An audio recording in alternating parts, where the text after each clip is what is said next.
Donc je m'appelle Guy Girard et je grimpe, sur les girafes. Oui, mais alors c'est facile dans ton cas parce qu'il y a deux G, alors dégueulasse. D'accord. Alors je suis Bruno Montpied, je bats les montagnes. Je m'appelle Joël Guéraud et je joue gros. Virginia Tentido. Allons au paradis. Mais non, c'est pas ça du tout. Alors, je ne sais pas. Je ne sais pas jouer. Je ne sais pas jouer. Il faut que tu prennes un verbe qui commence par V. Il faut que tu prennes un verbe qui commence par V. Ah bon? Et un complément qui commence par T. Je ne sais pas, c'est trop difficile pour moi.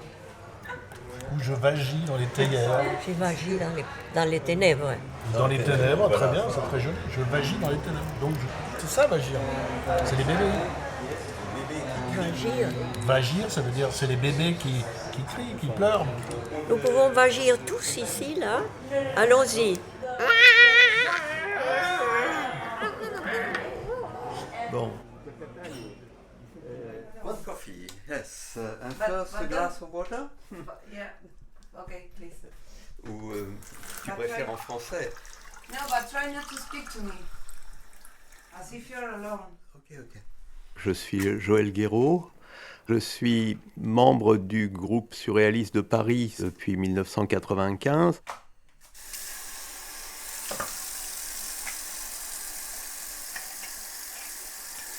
Le groupe surréaliste de Paris, donc, c'est un groupe qui s'est formé après la dissolution du groupe en 1969, qui a été voulu par une minorité qui a profité un peu du désarroi des surréalistes après la mort de Breton.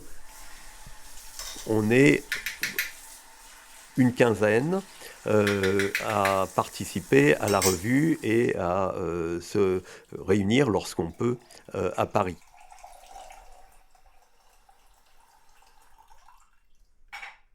Je pratiquais un peu de peinture, j'ai donc chez moi quelques anciennes de mes œuvrettes.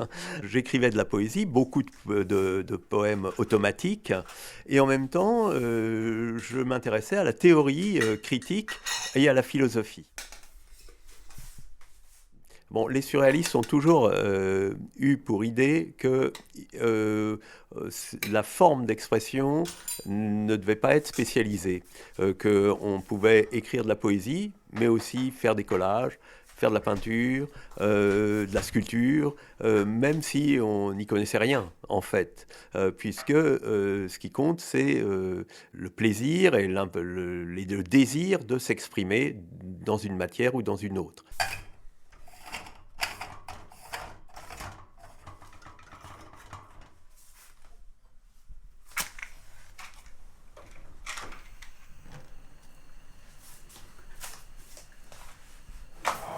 Weinsteiner, Belfort, La Chouffe, Leipi.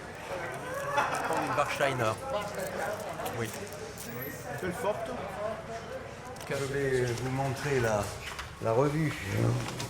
C'est costaud, hein, comme objet. Oui. Qui c'est qui a fait la mise en page? No, it's not finished. Okay. Aujourd'hui, donc, on publie une revue qui s'appelle Alcheringa. C'est le temps du rêve en langue aranda des aborigènes d'Australie. C'est tout simplement l'ensemble des mythes qui constituent leur société et aussi leur vision du monde, leur Weltanschauung. Et ce temps du rêve, c'est une notion qui évidemment ne pouvait qu'intéresser les surréalistes.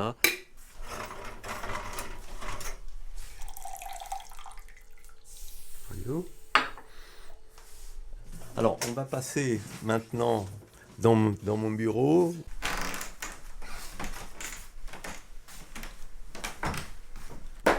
Voilà, ça c'est le livre de poèmes que j'ai fait l'année dernière pour son 90e anniversaire sur les sculptures de Virginia. C'est 24 sculptures de Virginia et sur chaque sculpture, j'ai écrit un poème. Alors, l'art de Virginia, c'est un art surréaliste délibérément érotique. erotic artist, not a surrealist, erotic. Je vais montrer quelques petites choses. Ici, c'est un tableau de Guy Girard, tableau surréaliste contemporain. Je m'appelle Guy Girard, je suis un peintre et poète, je fais partie du groupe surréaliste de Paris. I draw sometimes some sculpture, and I write poetry and essays and critiques about surrealism, and some translation of foreign surrealist poets too.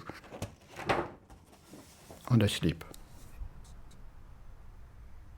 When I was 17, in college, I read the books of Breton, Éluard, and at the same time I discovered the paintings of Max Ernst and Salvador Dali. I think it was very beautiful, so I decided, I want to paint things like that. And it was my first desire of paintings. My painting is like a game for me.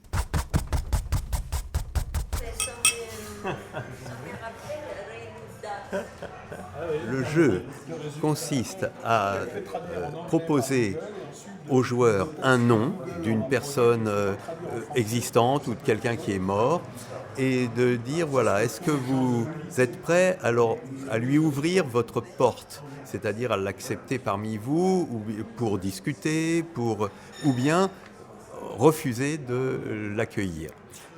Est-ce que vous ouvrez à Jean Dubuffet? Qu'est-ce que tu peux dire?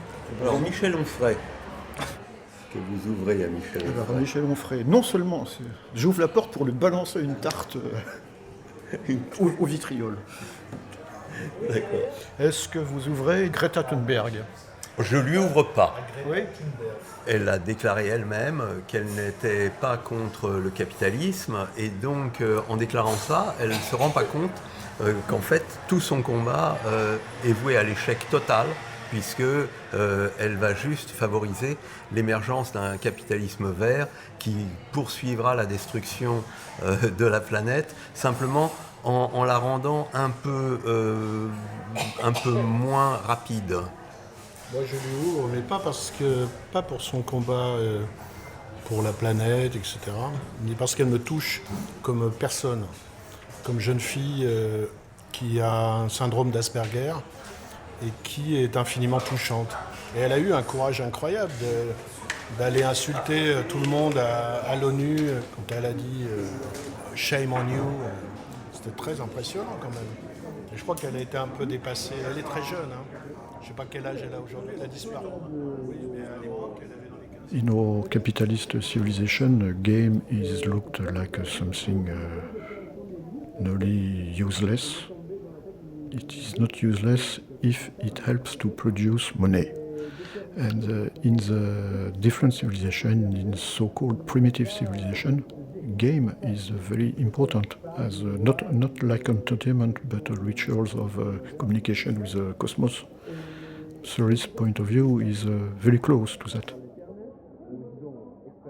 For being surrealist, you need two things: to be in a really strong revolt against capitalism, against this civilization, and to think that your revolt is not only a negation of the reality, but has its found into a strong desire of something else.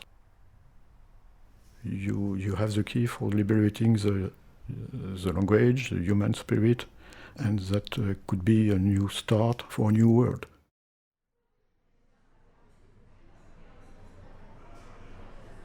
On va faire un poème collectif.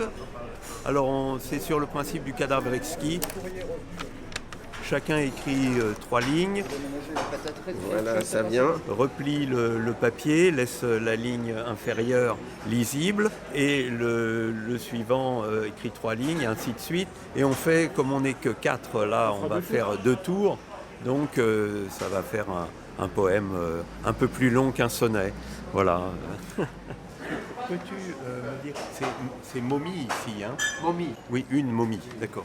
Tu as mis un momie, donc une. Au bord des archimandrites se lisent des catapultes dont la cheville énigmatique nous éloigne des fonds de culottes baptismaux. C'est la raison pour laquelle il ne faut plus d'extase. Elle, qui cache, déménage et jette hors du cercueil les horloges à machinerie d'oiseaux, vaincus par la chaleur cachée dedans la glace. Foi ali que a razão, pela qual não haviam mais êxtases, se escondeu, se mudou, lançando para longe do caixão. In which the sirens burn themselves. Nagružděné, pagružděné, nie pakornými. Feuergeworfen. Aux couches diaphanes à travers lesquelles prend l'essor de la chauve-souris verte aux cornes d'or rose. Ein paar von diesen, ganz stolz, It is a reason for which escondida debaixo da mesa, Небольшими кусками, ganz kleine Stück. через которых улетает. Man hat gedacht, dass eines Tages, man Archimandrites, hat es benutzt, um das, sortant des yeux d'une momie qui venait d'être réveillée, a partir dos quais imaginaríamos que servissem quand les dia pirates distillent le vin des para obstruir o fluxo Аромат пламени throws away da cidra azul, out a cidra, coffin, conchas desaparecidas, и промежуточная. posant de nouvelles fenêtres sur le doute, Некоторые из этих sur les caresses damasquinées du feu, estofadas pelo fogo, ерунда. baldes Ерунда. rosa, Гораздо fugindo, indo para longe, Ah. vindos do século XX, Bouclier, le noir fumé, and mas não, Story, venu du XXe siècle, em meio aos barulhinhos dos copos, quando as carícias, xícara de açúcar de uma s'affolant à múmia. l'approche du grand tamanoir. Il est pas mal. Il est pas mal, ouais. Je sais pas si on appelle en français noir du Oui, c'est La suie, fumée, c'est très bien. Ouais, bah, je vais le taper, je vais vous l'envoyer. c'est bien. Donc on va appeler ça les archimandrites du Grand Tamanoir. Oui, les archimandrites du grand tamanoir.